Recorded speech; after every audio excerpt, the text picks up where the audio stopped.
కాల సమయంలో దేవుని వాక్యం నుండి యాకోబు పత్రిక 4వ అధ్యాయము 7వ వచనం అందరం కలిసి చదువుకుందాం. James chapter 4 verse 7.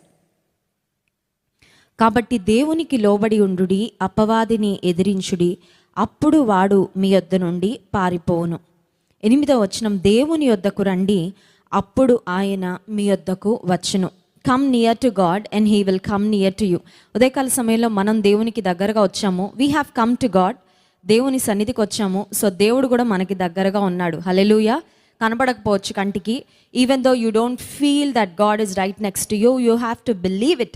విశ్వాసం అంటే కంటికి కనబడే వాటిని నమ్మడం మాత్రమే కాదు, కానీ ఈ కంటికి భౌతికంగా మన కళ్ళకు కనబడకపోయినా దేవుని వాక్యము సత్యమైనది కనుక దేవుని దగ్గరకు మనం వస్తే ఆయన మన దగ్గరకు వస్తాడు అని వాక్యం సెలవిస్తుంది. కనుక నీవు దేవుని సన్నిధిలో మోకరించిన ప్రతిసారి, దేవుని వాక్యాన్ని వినడానికి, దేవుని మాటలు వినడానికి కూర్చున్న ప్రతిసారి, దేవుని వాక్యాన్ని చదువుతున్న ప్రతిసారి కూడా దేవుడు నీతో ఉన్నాడు, నీకు దగ్గరగా ఉన్నాడు అని గుర్తించగలిగితే నీ జీవితంలో ఆశీర్వాదాన్ని పొందుకుంటాం. యాకోబు పత్రిక 4వ అధ్యాయం 7వ వచనంలో మనం ఇప్పుడే చదివాము. దేవునికి లోబడి ఉండుడి, అపవాదిని ఎదిరించుడి, అప్పుడు వాడు మీ యొద్ద నుండి పారిపోవును. ఆధ్యాత్మిక జీవితంలో మనం చాలా బ్యాటిల్స్ ఫైట్ చేస్తూ ఉంటామండి. ప్రతిదినము చాలా యుద్ధాలు మనం పోరాడుతూ ఉంటాం.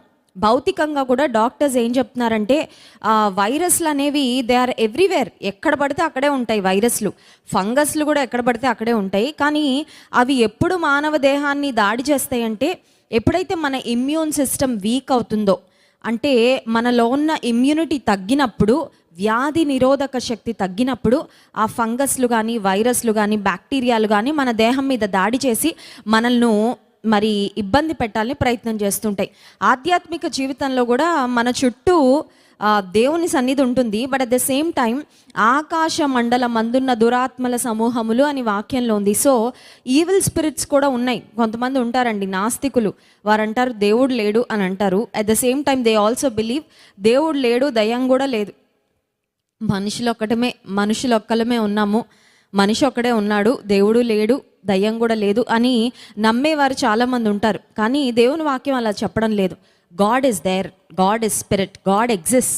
దేవుడు కూడా తను తాను మోషేకు పరిచయం చేసుకున్నాడు. మోషే అన్నాడు ఫరో దగ్గరకు వెళ్ళి, నన్ను ఏ దేవుడు పంపించాలంటే నేను ఏం చెప్పాలయ్యా, వాట్ షుడ్ ఐ టెల్, నేను నీ పేరేమని చెప్పాలి అంటే దేవుడు తన పేరేమని చెప్పుకున్నాడంటే నేను ఉన్నవాడను అనువాడను, I am that I am అని దేవాతి దేవుడు చెప్పినట్లుగా వాక్యంలో గమనిస్తున్నాం. నేను ఉన్నవాడను అనువాడను. ఉన్నవాడు ఎప్పటి వరకు ఉన్నవాడు? ఎప్పటికీ ఉన్నవాడు. ఎప్పటి నుంచి ఉన్నవాడు? మనం పుట్టక ముందు, భూమి పునాదులు వేయబడక మునుపు నుంచి ఉన్నవాడు. దేవుడు టైంకి కానీ స్పేస్కి కానీ రెస్ట్రిక్ట్ అయినవాడు కాదు.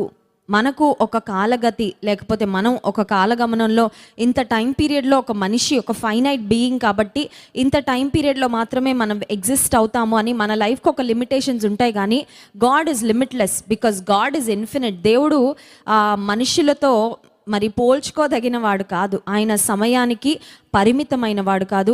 ఈ స్పేస్లో ఉంటే ఇంకొక స్పేస్లో దేవుడు ఉండడు, లేకపోతే భారతదేశంలో ఉంటే ఇప్పుడు అమెరికాలో ఉండలేడు, ఆస్ట్రేలియాలో ఉండలేడు, న్యూజిలాండ్లో ఉండలేడు అని దేవుని ఒక ప్రదేశానికి కూడా మనం పరిమితం చేయలేం. God is everywhere. At the same time ప్రపంచంలో, భూమండలంలో, ఆకాశ మండలంలో దురాత్మల సమూహములు కూడా ఉన్నాయి. ఎలా అయితే పరిశుద్ధాత్మ దేవుడు మన కంటికి కనబడడో, చాలాసార్లు అపవాది శక్తులు కూడా మన కంటికి కనబడవు. బట్ కంటికి కనబడినంత మాత్రాన we cannot deny. Corona virus ఉందని చెప్తున్నారు కానీ నా కంటికి కనబడట్లేదు కాబట్టి మాస్క్ వేసుకోను, నేను సోషల్ డిస్టెన్స్ పాటించను అనుకుంటే ఆ కరోనా వైరస్ దేహంలోకి ఎంటర్ అయ్యి దాడి చేశాక కానీ దాని ఎఫెక్ట్ అర్థం కాదు. చాలామంది ఇలానే మూర్ఖత్వంతో మాట్లాడుతుంటారు. అపవాది శక్తులు లేవండి, అపవాది శక్తులు ఉంటే నాకేంటి, వాటి గురించి నేనేం పట్టించుకోవాల్సిన అవసరమో లేదు అని. కానీ దేవుని వాక్యం సెలవిస్తుంది, ఆకాశ మండలం అందున్న దురాత్మల సమూహములతో మీరు పోరాడుతున్నారు. మీ విరోధి అయిన అపవాది గర్జించు సింహము వలె ఎవరిని మృంగుదనా అని వెదకుచూ తిరుగుచున్నాడు. ఈరోజు అపవాది యొక్క టార్గెట్ విశ్వాసులు, వారి కుటుంబాలు, ఇన్ఫ్యాక్ట్ ప్రపంచంలో ఉన్న అందరూ కూడా. అయితే అపవాది ఎక్కువగా ఎవరిని టార్గెట్ చేస్తాడంటే జీవము గల దేవుని సేవించేవారిని. ఎందుకంటే మిగతా వారందరూ ఆల్రెడీ తన పార్టీలో ఉన్నారని తెలుసు కాబట్టి ఆల్రెడీ తన గుంపులో ఉన్న వారిని ఇంకా మళ్ళీ పోరాడి వారిని సంపాదించుకోవాల్సిన అవసరం లేదు. కానీ దేవుని పక్షంగా ఎవరు ఉంటారో, వెలుగు సంబంధులుగా ఎవరు నడుచుకుంటూ ఉంటారో, పరలోక రాజ్య పౌరసత్వాన్ని ఎవరు పొందుకున్నారో, ఎవరి ఈ లోకంలో దుర్నీతిని విడిచిపెట్టి నీతికి సాధనాలుగా తమ జీవితాలను అప్పగించుకొని సజీవుడు అయిన యేసయ్యను వెంబడిస్తున్నారో వారి మీద అపవాది కన్ను ఖచ్చితంగా ఉంటుంది. అయితే దేవుని వాక్యం సెలవిస్తుంది, దేవునికి లోబడి ఉండి అపవాదిని ఎదిరిస్తే అప్పుడు వాడు మీ యొద్ద నుండి పారిపోవును. గుర్తుపెట్టుకోవాలి విశ్వాసులంగా మనము, అపవాది మన దగ్గర ఉన్నవి కొన్ని దోచుకోవాలని ప్రయత్నం చేస్తూ ఉంటాడు. ఏ విధంగా అయితే మన ఇంటికి వచ్చిన దొంగ బీరువాలో ఉన్న బంగారాన్ని, వెండిని, లేకపోతే అమూల్యమైన వాటిని, ధనాన్ని దొంగిలించాలనే ప్రయత్నం చేస్తాడో, అపవాది కూడా నీ జీవితంలో కొన్ని అమూల్యమైన వాటిని దొంగిలించాలి అని ప్రయత్నం చేస్తూ ఉంటాడు. Let me tell you something, నీ దగ్గర ఉన్నవి నీ విలువను డిఫైన్ చేయవు, కానీ who you are defines you more than what you have. ఈ మాట ఇంకొకసారి రిపీట్ చేస్తానండి. Who you are defines you more than what you have. ఈ లోకం ఒక మనిషికి ఇచ్చే డెఫినేషన్ ఏంటంటే, అతను ఇంత మంచి ఉద్యోగంలో ఉన్న వ్యక్తి అని ఒకవేళ లోకస్తులు పిలుస్తారేమో, కానీ నీవెవరంటే you are not defined by your job, you are not defined by how you look, you are not defined by what you do. నువ్వు చేసే ఉద్యోగాన్ని బట్టి, లేకపోతే నువ్వు పొందుకునే ఎడ్యుకేషనల్ క్వాలిఫికేషన్ని బట్టి, నీ దగ్గర ఉన్న ధనాన్ని బట్టి, లేకపోతే నువ్వు నివసించే బిల్డింగ్ని బట్టో, నీకున్న సంపదలను బట్టో నీ డెఫినేషన్ కాదు. కానీ హూ ఆర్ యూ, నువ్వెవరు అంటే నీవు ఏమై ఉన్నావో, నీ స్వభావం ఏంటో, నువ్వు చేసే పనులేంటో, నీ అంతరంగం ఏంటో, నీ మనస్సాక్షి ఏంటో, నీ లోపల నువ్వేమై ఉన్నావో అది నువ్వు. చాలాసార్లు మన డెఫినేషన్ మనకి తెలియక లోక సంబంధమైన వ్యక్తులు మనకిచ్చే డెఫినేషన్ బట్టి చాలాసార్లు మనల్ని మనం డిఫైన్ చేసుకుంటూ ఉంటాం. But you are not who you what you have, but you are who you are on the inside. నీ లోపల నువ్వేమై ఉన్నావు, నీ ఆలోచన విధానం ఎలా ఉంటుంది, నువ్వు స్పందించే విధానం ఎలా ఉంటుంది, నీ విలువలేంటి, వాట్ ఆర్ యువర్ వాల్యూస్. అసలు జీవితంలో నీకున్న విలువలు ఏమన్నా ఉన్నాయా? దైవికంగా వేర్ ఇస్ యువర్ స్టాండింగ్, ఆత్మీయ జీవితంలో నీకున్న ఆ నాణ్యత ఏంటి, నీ దగ్గర ఉన్న నీ లోపల ఉన్న క్వాలిటీ ఏంటి అనేది నిజంగా ఒక వ్యక్తి జీవితాన్ని డిఫైన్ చేస్తుంది. అయితే అపవాదికి తెలుసు నీ యొక్క విలువ నీవేమై ఉన్నావో దాన్ని బట్టని. అందుచేత అపవాది ఏం టార్గెట్ చేస్తాడంటే, నువ్వేమై ఉన్నావో దానిని నీ దగ్గర నుండి తీసివేయాలని అపవాది ప్రయత్నం చేస్తూ ఉంటాడు. సో అపవాది యొక్క టార్గెట్ మనల్ని బలహీనపరచాలని, నష్టపరచాలని. యోహాను సువార్త 10వ అధ్యాయం 10వ వచనంలో కూడా దేవుని వాక్యం సెలవిస్తుంది, దొంగతనమును, హత్యను, నాశనమును చేయుటకు వచ్చును, కానీ మరి దేనికి నీ రాడు, గొర్రెలకు జీవము కలుగుటకు, అది సమృద్ధిగా కలుగుటకు నేను వచ్చానని యేసుక్రీస్తు ప్రభువారు చెప్పారు. ఉదయకాల సమయంలో వాక్యంలో నుండి అపవాది మన నుండి వేటిని దొంగిలించడానికి ప్రయత్నం చేస్తాడో ఒకసారి మనం తెలుసుకుంటే, అపవాది వేటిని దొంగిలించాలని ప్రయత్నం చేస్తున్నాడో వాటిని మనం ఎలా భద్రపరచుకోవాలో, వాటిని మనం ఎలా సంరక్షించుకోవాలో, వాటిని మనం ఎలా కాపు కాసుకోవాలో మన వాక్యం నుండి గ్రహిద్దాం. చూడండి, అపవాది మన నుండి దొంగిలించాలని ప్రయత్నం చేసే మొట్టమొదటిది ఏంటి అని ఆలోచిస్తే, సామెతల గ్రంథం 23వ అధ్యాయము 18వ వచనం. Proverbs chapter 23 verse 18.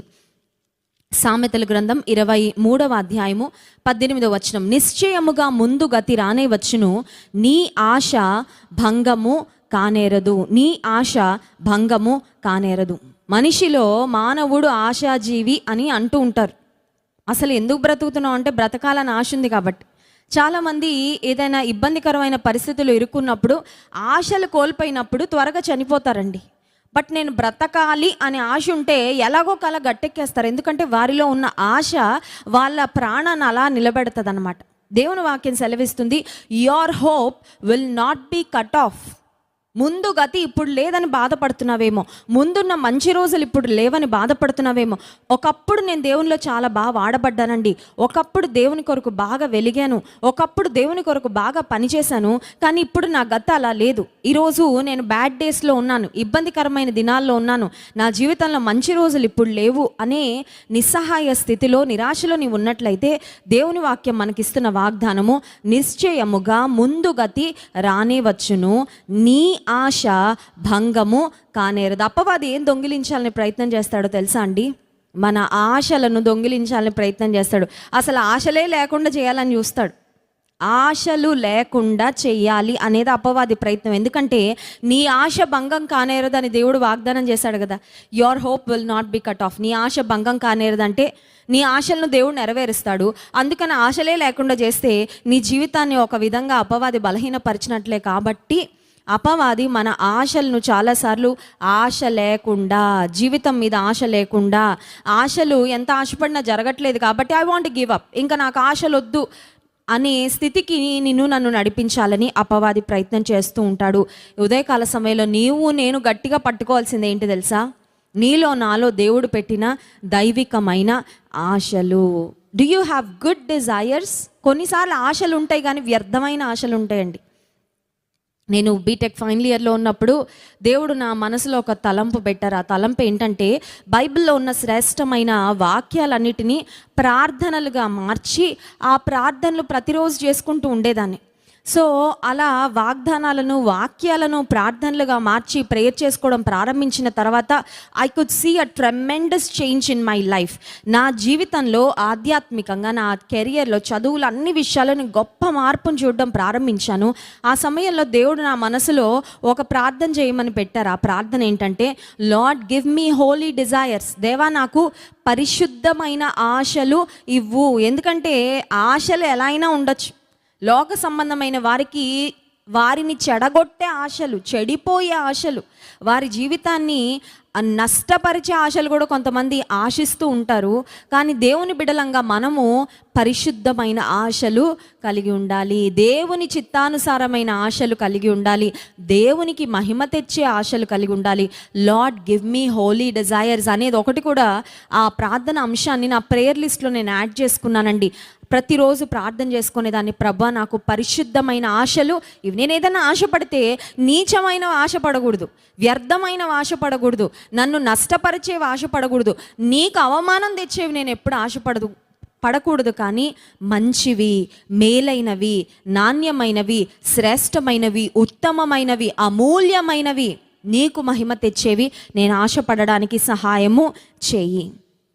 130వ కీర్తన 7వ వచనంలో కూడా మనం ఎవరి మీద ఆశ పెట్టుకోవాలో వాక్యంలో వ్రాయబడి ఉంది. చూడండి, Psalm 130:7.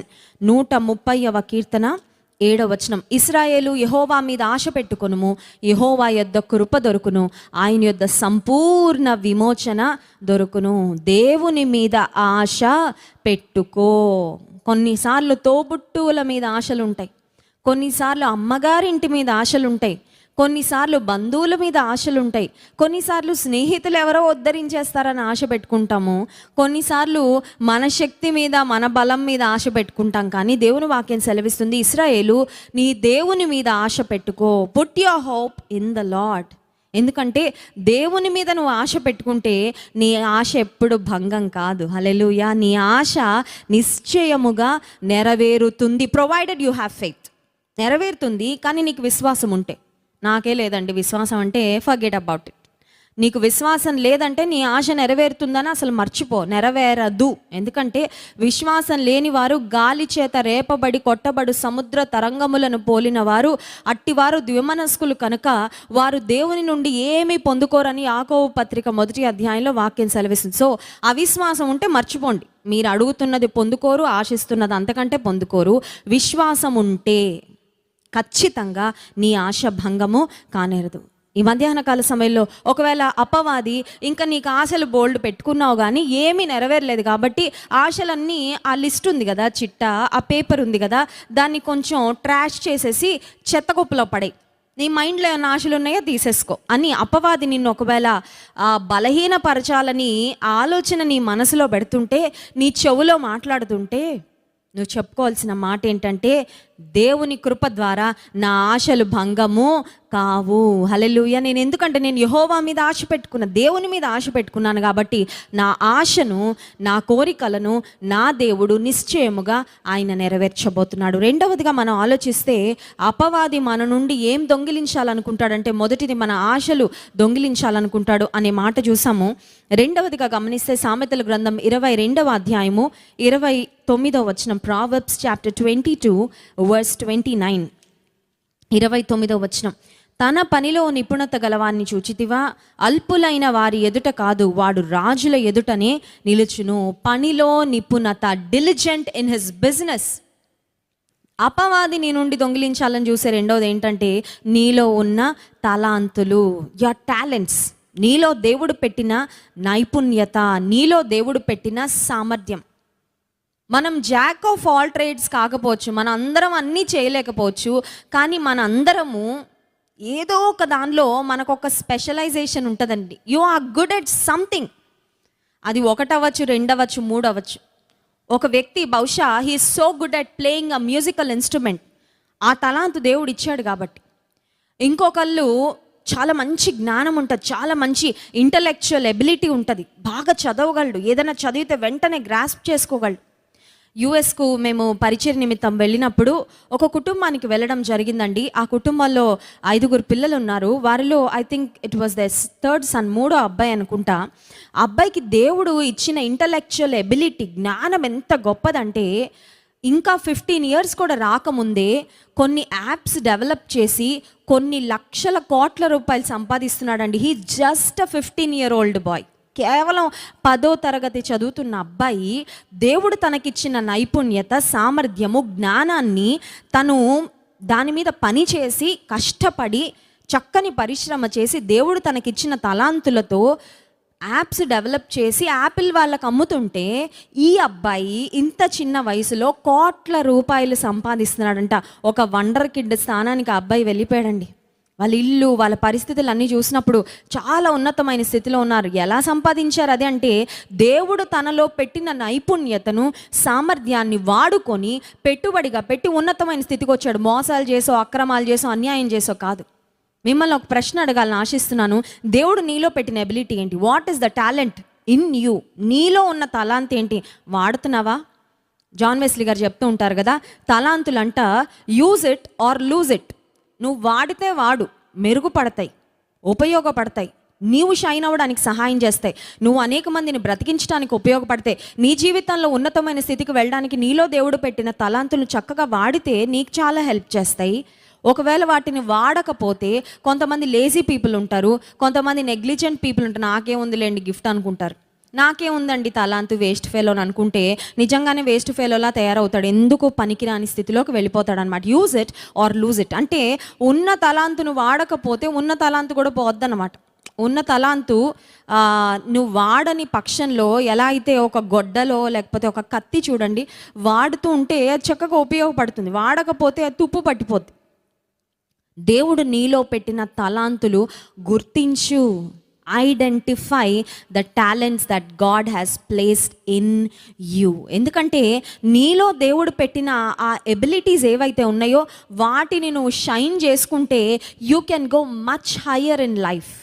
చాలా ఉన్నతమైన స్థితికి నీవు వెళ్ళగలవు. నీలో ఏం తలాంతులు ఉన్నాయి? అపవాది అంటాడు నీకేమీ లేవు తలాంతులు అంటాడు.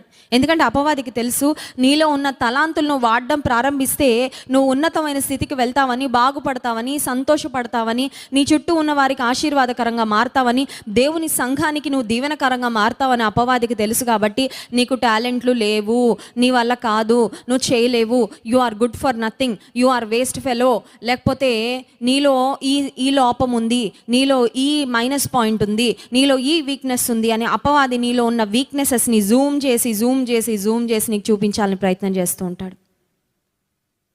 Please know that God has kept some gifts and some abilities in you and you should use them for the Lord. హల్లెలూయా. అపవాది నీలో ఉన్న గిఫ్ట్స్ను, టాలెంట్స్ను, నీలో ఉన్న తలాంతులను కూడా దొంగిలించాలని ప్రయత్నం చేస్తూ ఉంటాడు. 3వ విషయం దగ్గరకు వస్తే అపవాది ఏమి మన నుండి దొంగిలించాలని ప్రయత్నం చేస్తాడు అని ఆలోచిస్తే 128వ కీర్తన మనం చూసినట్లయితే 127, 128 కీర్తనలు చాలా ప్రాముఖ్యమైన కీర్తనలు. దేవుడు కుటుంబాలను ఎలా ఆశీర్వదిస్తాడో, దేవుని యందు భయభక్తులు కలిగిన వ్యక్తులను, కుటుంబాలను ఎలా బ్లెస్ చేస్తాడో 127 and 128 సామ్స్లో మనం చూస్తాం. ఇజ్రాయెల్ దేశంలో యూదులకు ఎవ్వరికి వివాహాలైనా ఈ 2 కీర్తనలు కంపల్సరీ చదువుతారంటండి. ఎందుకంటే those two are psalms of blessing అంటే ఆశీర్వాద కీర్తనలు కాబట్టి వారి కుటుంబ జీవితం మీద దేవుని ఆశీర్వాదాలు ఉండాలని 2 కీర్తనలు చదువుతారంట.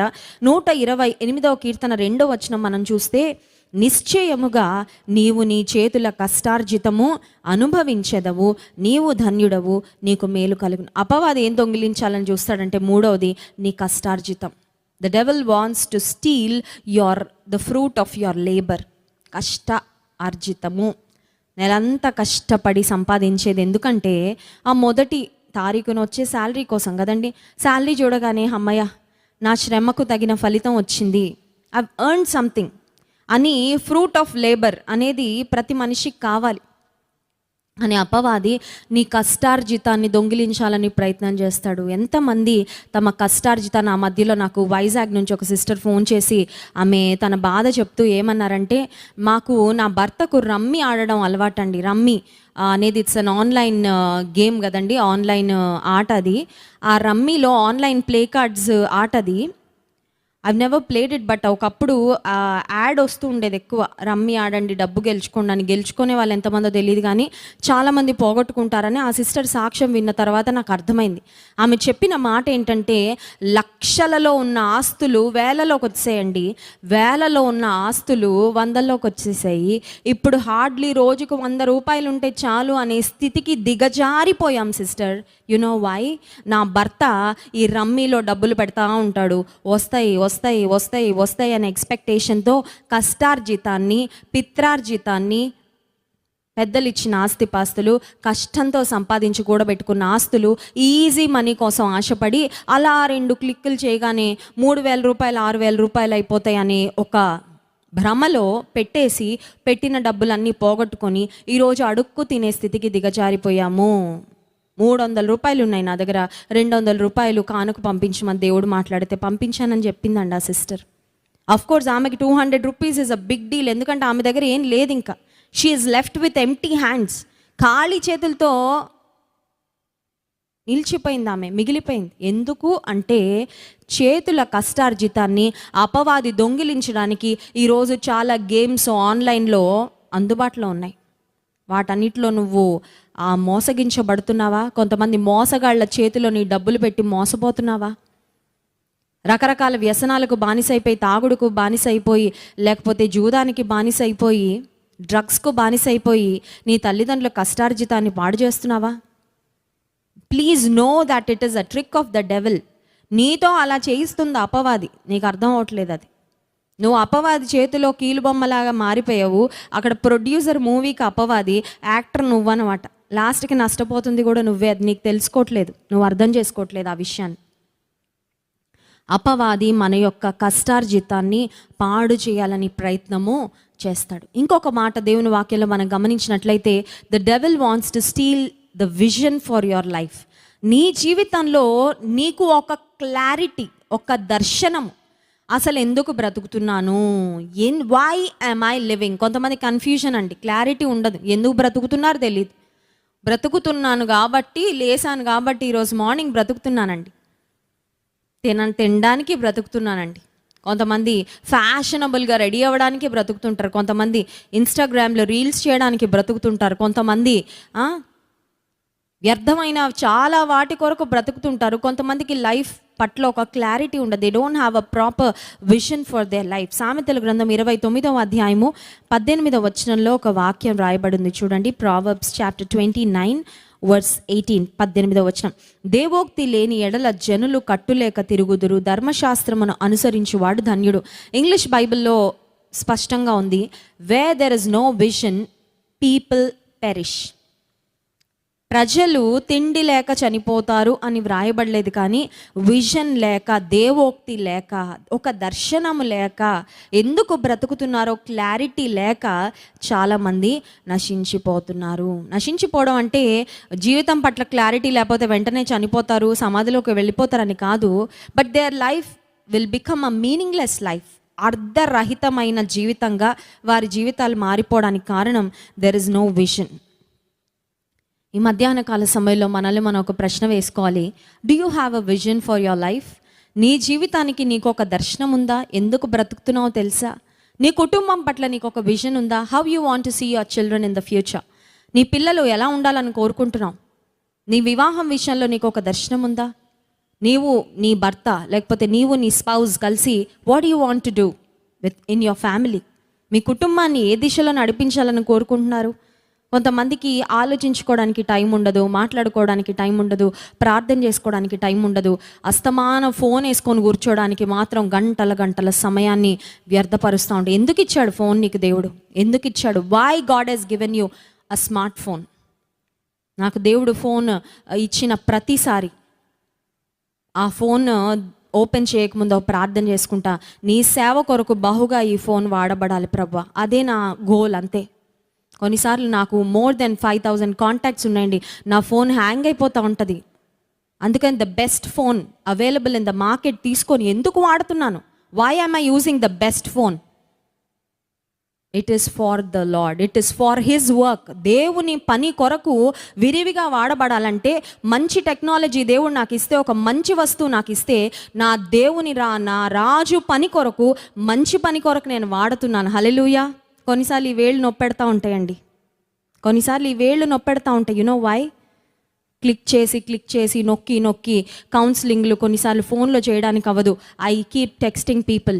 ఎవరైనా కష్టాల్లో ఉన్నప్పుడు, ఇబ్బందుల్లో ఉన్నప్పుడు, అక్క ఈ క్వశ్చన్ ఉంది అక్క బైబిల్లో, ఐ నీడ్ అన్ ఆన్సర్. అక్క నేను ఈ ప్రాబ్లంలో ఉన్నాను, నాకు ఒక సమాధానం కావాలంటే వారికి బైబిల్లో నుంచి రెఫరెన్సెస్ పెట్టి వారిని బలపరిచే వాక్యాలు టైప్ చేస్తూ ప్రతిదినం అయ్యే లైవ్ మెసేజెస్ లింక్స్ చాలామందికి పంపిస్తుంటే sometimes my fingers hurt. నా వేళ్ళు కొన్నిసార్లు చాలా ఇబ్బంది పెట్టేస్తూ ఉంటాయండి. But I rejoice. ఎందుకు తెలుసా? It's a happy pain. హల్లెలూయా. ఇది సంతోషంతో కూడిన నొప్పండి. ఎందుకంటే ఇది నేను ఇతరులకు ఆశీర్వాదకరంగా మారుతూ ఇన్ దట్ ప్రాసెస్ కొంచెం పెయిన్ భరిస్తున్నాను కాబట్టి it's okay. Do you have a vision for your life? దేవుడు నీకు ఏదన్నా ఇస్తే దాన్ని దేని కొరకు వాడాలని ఒక క్లారిటీ ఉందా? దేవుడు నీకు ఒక సమయం ఇచ్చాడు, దాని గురించి ఎలా వాడాలో క్లారిటీ ఉందా? Everybody has the same amount of time. 24 hours అందరికీ ఉన్నాయి. కానీ 24 hours ఎలా వాడుతున్నావు అనే దాన్ని బట్టి నీ జీవితం ఆధారపడి ఉంటుంది. Whether you are living a meaningful life, whether you are living a purposeful life or not. So అపవాది మన నుండి దొంగిలించాలని ప్రయత్నం చేసేది the vision for our life. నీ జీవితానికి నీవు కలిగి ఉన్న దర్శనం. 5వ మాట నేను చెప్పి ముగిస్తాను. అపవాది మన జీవితం నుండి ఏది దొంగిలించాలని ప్రయత్నం చేస్తాడంటే, ఫస్ట్ ఇది మనం చూసాము. What does the devil want to steal? నీలో ఉన్న తలాంతులు అపవాది దొంగిలించాలని ప్రయత్నం చేస్తాడు. నీ ఆశలు దొంగిలించాలని ప్రయత్నం చేస్తాడు. నీ జీవితానికి నీవు కలిగి ఉన్న విజన్ను దొంగిలించాలని ప్రయత్నం చేస్తాడు. And the devil wants to steal the fruit of your labour. నీ కష్టార్జితాన్ని, కష్టపడి సంపాదించింది నీవు నీ కుటుంబం అనుభవించకుండా దేవుని గణపరచడానికి, ఇతరులకు సహాయకరంగా దాన్ని ఒక ప్రాపర్ వేలో యూటిలైజ్ చేయకుండా వేస్ట్ అయిపోవడానికి, వ్యర్థపరచడానికి, లాస్లోకి నువ్వు వెళ్ళిపోవడానికి అపవాది నీ కష్టార్జితాన్ని దొంగిలించాలని ప్రయత్నం చేస్తూ ఉంటాడు. అండ్ ఫైనలీ 5వ అంశము, అపవాది మన నుండి ఏం దొంగిలించాలని ప్రయత్నం చేస్తాడంటే, యోహాను సువార్త 17వ అధ్యాయము 4వ వచనం ఒకసారి చదువుకుందాం. ఈ మాట చదువుకొని మనం ముగించుకుందాం. Gospel of John chapter 17, let's read verse 4. 17వ అధ్యాయము 4వ వచనం. చేయుటకు నీవు నాకు ఇచ్చిన పని నేను సంపూర్ణముగా నెరవేర్చి భూమి మీద నిన్ను మహిమపరచితిని. ఇవి యేసయ్య సిలువ మరణానికి వెళ్ళక ముందు ఆయన పలికిన ఆఖరు మాటలు తండ్రితో. యాక్చువల్గా 17th చాప్టర్లో it is a long prayer అండి. యేసుక్రీస్తు ప్రభువు దేవునికి చేసిన పెద్ద ప్రార్థన. Of course garden of Gethsemane తోటలో యేసు ప్రభు ప్రార్థన చేశారు. But he was not left with much time. అక్కడ రోమా సైనికులు వచ్చి ఆయనను బంధించి తీసుకొని వెళ్ళిపోవడానికి అక్కడ ఎక్కువ టైం లేదు యేసు ప్రభుకి ప్రార్థన చేయడానికి. But still he prayed. అయితే ఇక్కడ యోహాను సువార్త 17వ అధ్యాయంలో చూస్తే ఇట్స్ అ లాంగ్ ప్రేయర్ అండి. 26 వచనాలు అక్కడ మనకు కనబడతాయి. యేసుక్రీస్తు ప్రభువారు చేసిన చాలా దీర్ఘ ప్రార్థన మనం అక్కడ చూస్తాము. ఆ ప్రార్థనలో అంటే ఒక మాటలో చెప్పాలంటే 33.5 years ఎండింగ్ అనమాట. ఇంకా యేసు ప్రభు బ్రతికిన జీవితంలో ఆఖరు దినాల్లో తండ్రితో చెప్తున్న మాట ఏంటంటే, చేయుటకు నీవు నాకు ఇచ్చిన పని నేను సంపూర్ణముగా నెరవేర్చి భూమి మీద నిన్ను మహిమపరచితిని. Father, I have finished all the work. నీవు నాకు అప్పగించిన పనంతా సంపూర్తి చేశాను.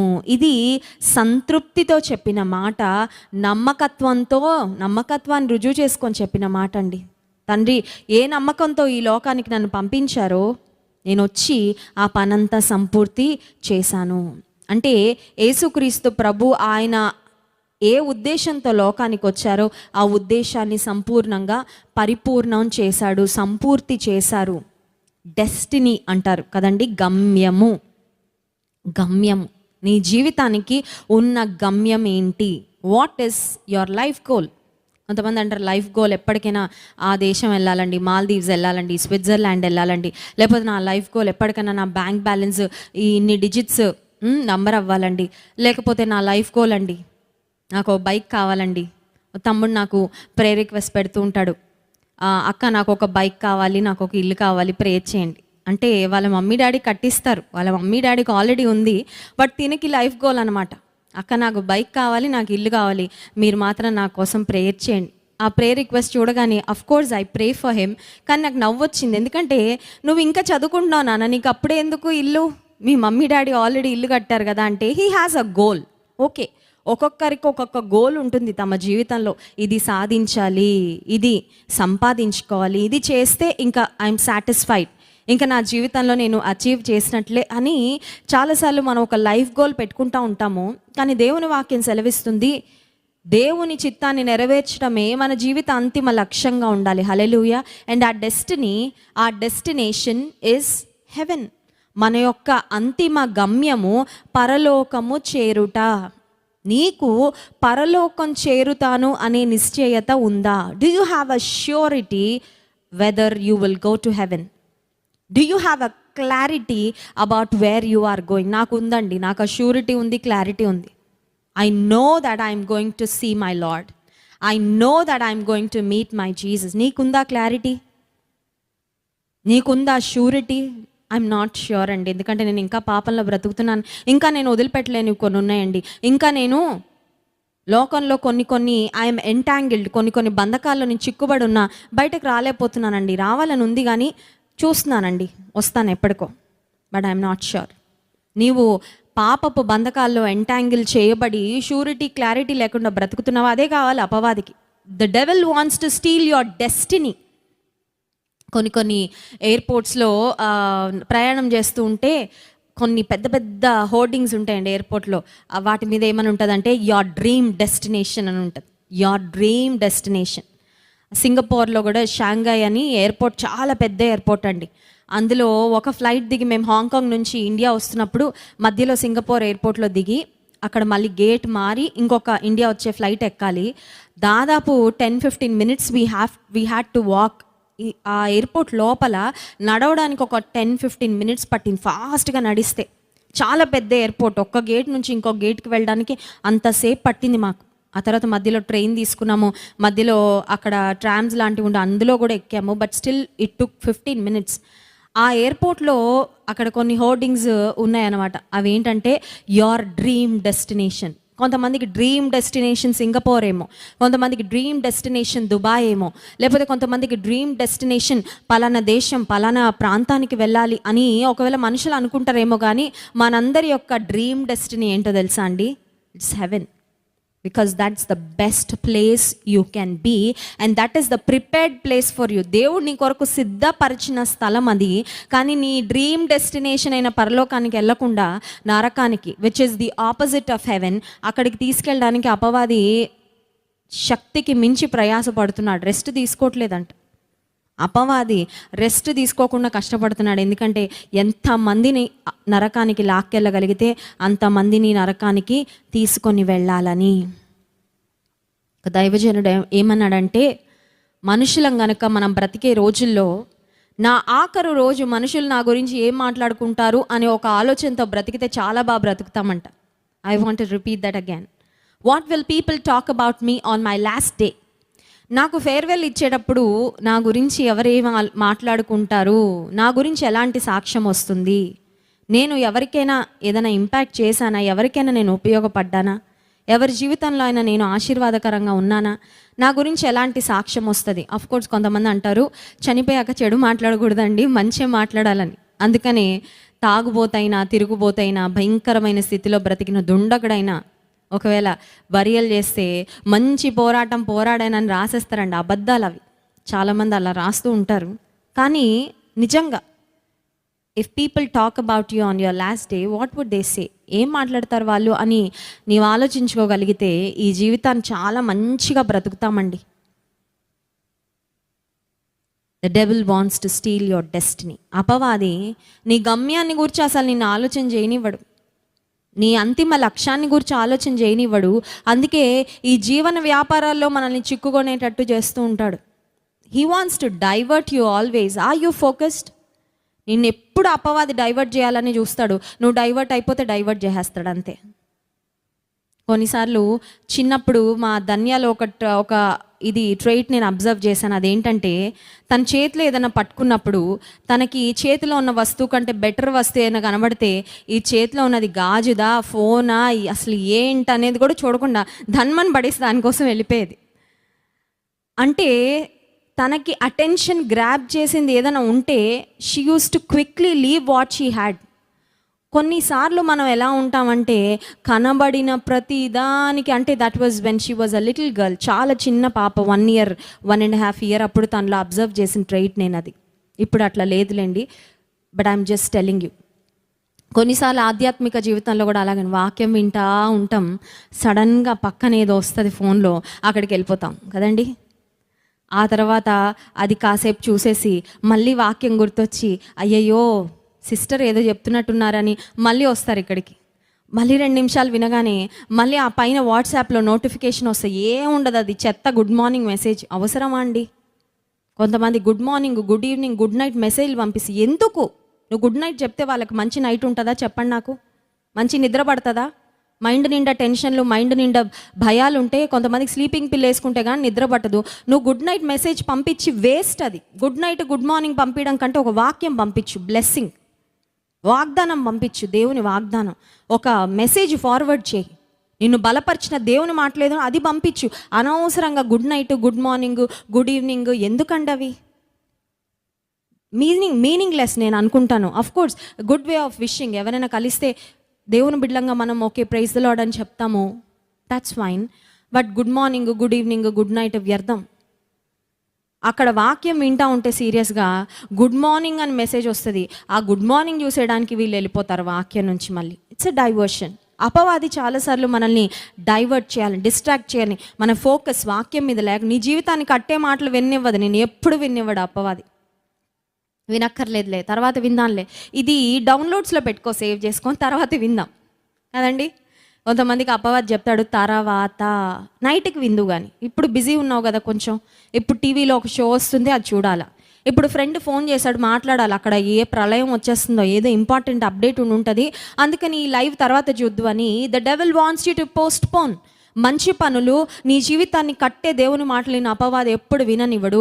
బట్ అప్పుడు నువ్వు చేయాల్సింది ఫోకస్, స్టే ఫోకస్డ్. అన్ని తోసేసి ప్రతి భారమును సులువుగా చిక్కులు పెట్టు, ప్రతి పాపమును విడిచి విశ్వాసమునకు కర్తయు దాన్ని కొనసాగించి యేసు వైపు చూచుచు మన ముందు ఉంచబడిన పందెపు రంగంలో ఓపికతో పరిగెత్తుదాము. హెబ్రీ పత్రిక 12వ అధ్యాయం 2వ వచనం. కొన్నిసార్లు అపవాది కొన్ని పనులు పెట్టేస్తూ ఉంటాడు, అపవాది కొన్ని ఇబ్బందులు సృష్టించేస్తూ ఉంటాడు. కొన్ని లేనిపోని పనులు తల మీద నెత్తి మీద వేసుకొని ఆ పనులన్నీ మోసేస్తూ ఉంటాం. నీది కాదు అది, ఇట్స్ నాట్ లీస్ట్ కన్సర్న్. నీకు అవసరం లేని వస్తువులు నీ తల మీద వేసుకొని ఎందుకయ్యా డిస్ట్రాక్ట్ అవుతావు? నీ జీవితాన్ని కట్టుకో దేవునిలో, నువ్వు బాగుపడు ఫస్ట్. నీ జీవితం పట్ల దేవునికున్న ఉద్దేశం ఏంటి, నీవు చేరుకోవాల్సిన గమ్యస్థానం, నువ్వు సిద్ధపడుతున్నావా నీ జీవితంలో? ఆధ్యాత్మికంగా నీకుందా పట్టుత్వం, ఆధ్యాత్మికంగా నీకుందా స్థిరత్వం, నువ్వు తెలుసుకొని నిలబడగలిగితే నీ జీవితం ద్వారా దేవునికి మహిమ. అట్టి విధంగా అపవాది ఏది మన నుండి దొంగిలించకుండా దేవుడు మనకిచ్చిన నీకు కలిగిన దాన్ని గట్టిగా చేపట్టు మన వాక్యం సెలవిస్తుంది. రక్షణను గట్టిగా చేపట్టు. నీకు దేవుడిచ్చిన కష్టార్జితాన్ని నీవు నీ కుటుంబం దేవుని కార్యాల కొరకు ఆశీర్వాదకరం, నీ భవిష్యత్తు కొరకు ఉపయోగకరంగా వినియోగించుకో. అంత మాత్రమే కాదు, దేవుడు నీకు ఇచ్చిన తలాంతులను ఆయన కొరకు వినియోగించు. నీ జీవితం ఆశీర్వదించబడుట కొరకు వినియోగించు, వ్యర్థపరచుకు. అట్టి కృప దేవుడు మనకు అనుగ్రహించును గాక. ఆమెన్. కళ్ళు మూసుకోండి, ప్రార్థన చేసుకుందాం. పరిశుద్ర ప్రేమ కలిగిన తండ్రి, నీకు స్తోత్రాలు. మధ్యాహ్నకాల సమయంలో అనేకమైన అంశాలు నీ వాక్యం ద్వారా మాతో మాట్లాడినందుకు వందనాలయ్యా. దొంగతనమును, హత్యను, నాశనమును చేయుటకు వచ్చును కానీ మేలు చేయడానికి రాడు ప్రభువా. అయినప్పటికీ తెలిసి ఉండి సహా చాలాసార్లు అపవాదికి చోటిస్తున్నాం. అపవాదికి దాసులంగా నాయన ఎవరైతే బ్రతుకుతున్నారో వారిని అపవాది యొక్క కాడి నుండి యేసు నామములో విడిపించండి. నీ కాడి క్రిందకు మేము రావడానికి నీకు మమ్మల్ని మేము అప్పగించుకొని, నీతికి సాధనములుగా మమ్మల్ని మేము అప్పగించుకొని, నా జీవితంలో నీవు కలిగిన ప్రతి శ్రేష్టమైన ఉద్దేశము నెరవేర్చబడినట్లు